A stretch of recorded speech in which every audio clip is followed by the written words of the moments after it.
दोस्तों बेल्ट्रॉन में जो भी छात्र डाटा एंट्री ऑपरेटर या स्टेनोग्राफर के लिए अप्लाई करेंगे, आप लोग के लिए महत्वपूर्ण ये टॉपिक है, यहाँ पे समझेंगे। और जो भी छात्र को अच्छे से क्वेश्चन आते हैं तो आप लोग आंसर पहले कीजिएगा। आप लोग के लिए दूसरी क्लास है और आप लोग का कोर्स जो है प्रोवाइड करवा चुके हैं काफ़ी सारे छात्र का। अभी जो भी वंचित रह चुके हैं कोर्स लेने के लिए, तो आप लोग कोर्स लेके पढ़ाई कर सकते हैं। कोर्स लेने के लिए व्हाट्सअप नंबर आपको डिस्क्रिप्शन में मिल जाएंगे, आप हमसे संपर्क कर सकते हैं। तो चलिए क्लास की ओर चलते हैं।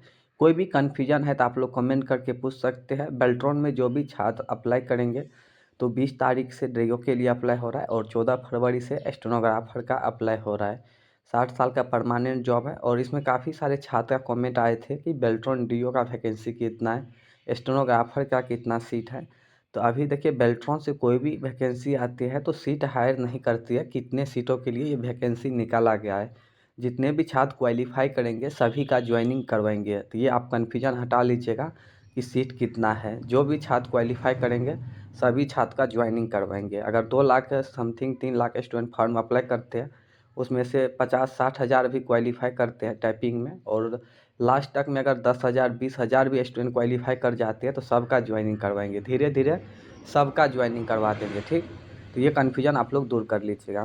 तो चलिए क्वेश्चन की ओर चलते हैं। बहुत ही महत्वपूर्ण क्वेश्चन है और लगातार आप लोग को हम इस चैनल के माध्यम से क्लास देंगे, तो आप लोग चैनल को सब्सक्राइब कर लीजिएगा। तो चलिए सबसे पहला क्वेश्चन है कि एम एस वर्ड 2010 का पहला मेन्यू कौन सा है? File menu, tools menu, open view. तो इसका सही आंसर आपको बी हो जाएंगे, file menu. M S Word में सबसे नीचे जो स्क्रीन प्रदर्शित होती है उसे क्या कहती है? Status bar, title bar, menu bar, end bar. तो सबसे नीचे जो रहता है स्टेटस बार रहता है। इसका सही आंसर आपको ए नंबर हो जाएंगे।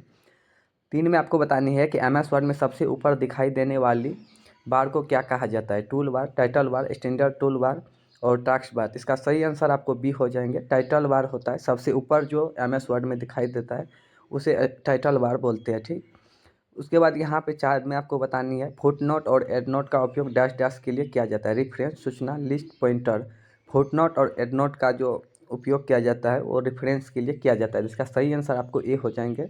5 में आपको बतानी है डैश डैश ग्राफिक आपकी सूचना और विचार का प्रेजेंटेशन है? Word art, clip art, autoshape, smart art. इसका सही आंसर आपको डी नंबर हो जाएंगे, स्मार्ट आर्ट।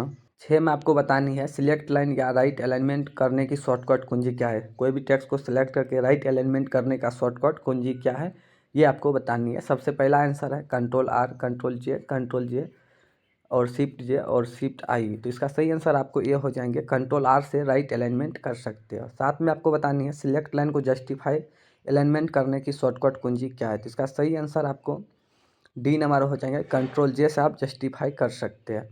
उसके बाद 8 में आपको बतानी है गो टू कमांड की सहायता से डॉक्यूमेंट में डैश डैश को दिए गए स्थान पर भेजा जा सकता है। गो टू कमांड से किसको भेजा जा सकता है ये आपको बतानी है। Cursor, page number, text, character. इसका सही आंसर आपको ये हो जाएंगे, गो टू कमांड की सहायता से डॉक्यूमेंट में डैश डैश दिए गए स्थान पर भेजा सकता है, कर्सर को भेजा जा सकता है। इसका सही आंसर आपको ये हो जाएंगे। 9 में आपको बतानी है डैश डैश एक विषय सूची है जो डॉक्यूमेंट में अपने संबंधित रेफरेंस पेज के साथ उपस्थित होती है।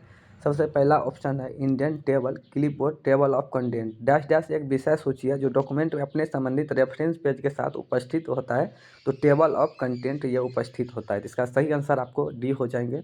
10 में आपको बताना है अंतिम कमांड के प्रभाव को नष्ट करने की कौन सी कमांड होती है? रीडू, कट और अनडू और क्लियर। तो इसका सही आंसर आपको सी हो जाएंगे, अनडूज होता है अंतिम कमांड को नष्ट करने के लिए होता है। तो इसका सही आंसर आपको सी नंबर हो जाएंगे। उसके बाद 11 में आपको बताना है किस कमांड की सहायता से पूरे डॉक्यूमेंट को सिलेक्ट किया जा सकता है? सिलेक्ट और सिलेक्ट पेज, सिलेक्ट ऑल और select special. C number answer हो जाएंगे, सिलेक्ट ऑल से जितने भी डॉक्यूमेंट होंगे सब सेलेक्ट हो जाएंगे। 12 में आपको बतानी है किस कमांड की सहायता से किसी भी टेक्स्ट या ग्राफिक को अस्थायी रूप से हटाया जा सकता है? डिलीट, डिलीट ऑल, क्लियर और क्लियर ऑल। तो इसका सही आंसर आपको ये हो जाएंगे, डिलीट से कोई भी टेक्स्ट या ग्राफ को हटा सकते हैं क्लियरली। तो इसका सही आंसर आपको ये हो जाएंगे, डिलीट। 13 में आपको बताना है अपने टेक्स्ट को इंडेंट देने के लिए डैश डैश स्टेप पर पैराग्राफ ग्रुप में डिक्रीज इंटेंट और डिक्रीज इंटेंट का उपयोग करते हैं? इंसर्ट, होम पेज लेआउट और डाटा। इसमें आपको जानकारी है अपने टेक्स्ट को इंडेंट देने के लिए डैश डैश स्टेप पर पैराग्राफ ग्रुप में इंट्री और इन किन देने का उपयोग करते हैं? इसका सही आंसर आपको ए हो जाएंगे। होम टैब में देखेंगे बोल्ड का ऑप्शन रहता है, इटैलिक का ऑप्शन रहता है, काफ़ी सारे फॉर्मेट पेंटर, काफ़ी सारे ऑप्शन रहता है। तो आप टेक्स्ट को जैसा करेंगे वैसा आप लोग होम के माध्यम से कर सकते हैं, जिसका सही आंसर आपको बी नंबर हो जाएंगे। 14 में आपको बतानी है फॉन्ट डायलॉग बॉक्स प्रदर्शित करने के लिए किस कुंजी का उपयोग किया जाता है? Control D, control P, control shift plus G और कंट्रोल एच। MS वर्ड में कंट्रोल डी कीजिएगा तो फॉन्ट डायलॉग बॉक्स ओपन हो जाएंगे। 15 में आपको बतानी है डॉक्यूमेंट बनाने के लिए डैश डैश विभिन्न प्रकार के विकल्प प्रदान करते हैं। Microsoft Excel, Microsoft PowerPoint, Microsoft Word, Microsoft Excel. तो इसका सही आंसर आपको सी हो जाए, माइक्रोसॉफ्ट वर्ड। उसके बाद आपको बतानी है कि MS वर्ड 2007 में टेक्स्ट सिलेक्ट करने पर डैश डैश स्वतः प्रदर्शित होता है। Tax bar, mini tool bar, menu बार। इसका सही आंसर आपको सी हो जाएंगे। मिनी टूल बार जो है स्वतः अपडेट हो जाएंगे जैसे ही आप कोई भी टेक्स्ट को सिलेक्ट कीजिएगा तो। उसके बाद आपको बतानी है कि MS वर्ड में बनी हुई फाइल का एक्सटेंशन होता है वर्क, डॉस, RTPS और BPM। तो इसका सही आंसर आपको बी हो जाएंगे। MS वर्ड में बनी हुई फाइल का एक्सटेंशन होता है DOX होता है। 3 में आपको बतानी है लाइन के आरंभ में जाने के लिए किस कुंजी का उपयोग किया जाता है? MS वर्ड में आप काम कर रहे हैं, सबसे नीचे माउस कर्सर है तो ऊपर जाने के लिए क्या दबाएंगे तो ऊपर चले जाएंगे। सबसे पहला ऑप्शन है control home, home up arrow और पेज अप। तो इसका सही आंसर आपको बी हो जाएंगे। होम दबाएंगे तो सबसे ऊपर चले जाएंगे। 4 में आपको बताना है TOC का उपयोग करके आप क्या बना सकते हैं? Heading style, custom style, outline, उपरोक्त सही। तो TOC का उपयोग करके आप सभी बना सकते हैं, heading style, custom style, outline और आउटलाइन लेवल्स। इसका सही आंसर आपको डी हो जाएंगे। 5 में आपको बतानी है कि वर्ड 2010 के फाइल मेन्यू में क्या कर सकते हैं? यहाँ पे आपको जानकारी देना है वर्ड 2010 के फाइल मेन्यू में क्या कर सकते हैं। नई फाइल बना सकते हैं, पुरानी फाइल खोल सकते हैं, फाइल को सेव कर सकते हैं, उपरोक्त सभी काज कर सकते हैं। 6 में आपको बताना है डैश डैश के जरिए आप वर्तमान डॉक्यूमेंट के किसी लोकेशन से दूसरे डॉक्यूमेंट या वेबसाइट से जोड़ते हैं। डैश डैश के जरिए आप वर्तमान डॉक्यूमेंट को किसी दूसरे लोकेशन से आप अटैच कर सकते हैं, तो ये हाइपर लिंक के माध्यम से कर सकते हैं। तो इसका सही आंसर आपको बी हो जाएंगे। 7 में आपको बताना है महत्वपूर्ण क्वेश्चन है, VBI क्वेश्चन, ये हर एक साल पूछे गए क्वेश्चन है। इसमें आपको बतानी सब स्क्रिप्ट करने की शॉर्टकट कुंजी क्या है? कंट्रोल शिफ्ट, कंट्रोल प्लस और बराबर का चिन्ह। तो इसका सही आंसर आपको बी हो जाएंगे, कंट्रोल प्लस और इजकल टू, ये जो है सब स्क्रिप्ट का सिंबल है। ठीक, उसके बाद 8 में आपको बतानी है सुपर स्क्रिप्ट करने की शॉर्टकट कुंजी क्या है? ये दोनों क्वेश्चन अति महत्वपूर्ण है, हर एक साल जो है रिपीट किए जाते हैं, तो ये आप लोग ध्यान में रखिएगा। 8 में आपको बताना है सुपर स्क्रिप्ट करने की शॉर्टकट कुंजी डैश डैश होती है, कंट्रोल शिफ्ट और control H, control shift plus plus. इसका सही आंसर आपको बी हो जाएंगे, control shift plus plus.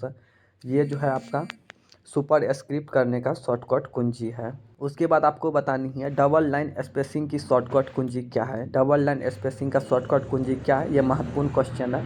Control 1 और कंट्रोल 2, कंट्रोल 1 और शिफ्ट 2। तो इसका सही आंसर आपको बी हो जाएंगे, कंट्रोल 2 दबाइएगा तो डबल लाइन स्पेसिंग हो जाएंगे।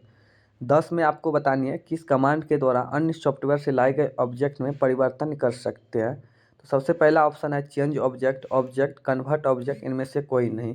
तो ऑब्जेक्ट के माध्यम से किसी भी कमांड के सॉफ्टवेयर को आप ऑब्जेक्ट के माध्यम से चेंज कर सकते हैं। 11 में आपको बताना है किसी भी टेक्स्ट या ग्राफिक को कट व कॉपी करने से पहले वो किस स्थिति में होना चाहिए? तो सेलेक्ट होना चाहिए।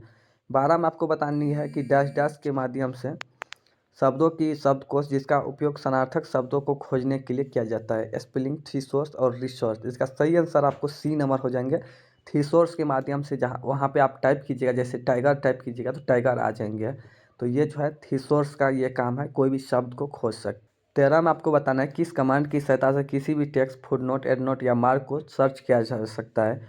तो सबसे पहला ऑप्शन है search, find, go to, search all. तो इसका सही आंसर आपको गो टू हो जाएंगे। गो टू के माध्यम से जैसे MS वर्ड में राम श्याम मोहन इंडिया ये टाइप है, तो कोई एक अल्फ़ाबेट को सर्च करना चाहेंगे तो गो टू के माध्यम से आप वहाँ पे टाइप करेंगे तो वहाँ पे कर्सर आपका चला जाएगा। तो इसका सही आंसर आपको सी नंबर हो जाएंगे। 14 में आपको बतानी है वेब पेज डिजाइन करते समय डैश डैश स्क्रिप्ट भाषा का उपयोग किया जाता है? HTML, hyper text markup language, HTML, hyper link markup language. इसका सही आंसर ये हो जाएंगे, हाइपर टेक्स्ट मार्कअप लैंग्वेज। उसके बाद 15 में आपको बताना है डैश डैश एक विषय सूची है जो डॉक्यूमेंट में अपने संबंधित रेफरेंस पेज के साथ उपस्थित होता है। इसमें आपको जानकारी देना है कि डैश डैश एक विषय सूची है जो डॉक्यूमेंट में अपने संबंधित रेफरेंस पेज के साथ उपस्थित रहता है। टेबल ऑफ कंटेंट, इसका सही आंसर आपको सी नंबर हो जाएंगे। इसमें हम टोटल 30 महत्वपूर्ण क्वेश्चन का रिवाइजिंग किया है। आप लोग इसमें कितना आंसर बना पाए हैं कमेंट जरूर कीजिएगा। और अभी तक आप लोग कोर्स से वंचित रह चुके हैं तो कोर्स लेके पढ़ाई कर सकते हैं। कोर्स से अच्छे नंबर आप लोग का आ जाएंगे। कोर्स लेना है तो व्हाट्सअप दिए गए नंबर से संपर्क कर सकते हैं, डिस्क्रिप्शन में व्हाट्सअप नंबर है। तैयारी जो है लगातार आप लोग शुरू कर दीजिए, अब की बार बहुत ज़्यादा कंपटीशन रहने वाले हैं। और भी कोई जानकारी चाहिए तो कमेंट करके पूछ सकते हैं। चैनल पर नए होंगे तो चैनल को सब्सक्राइब कर लीजिएगा। धन्यवाद।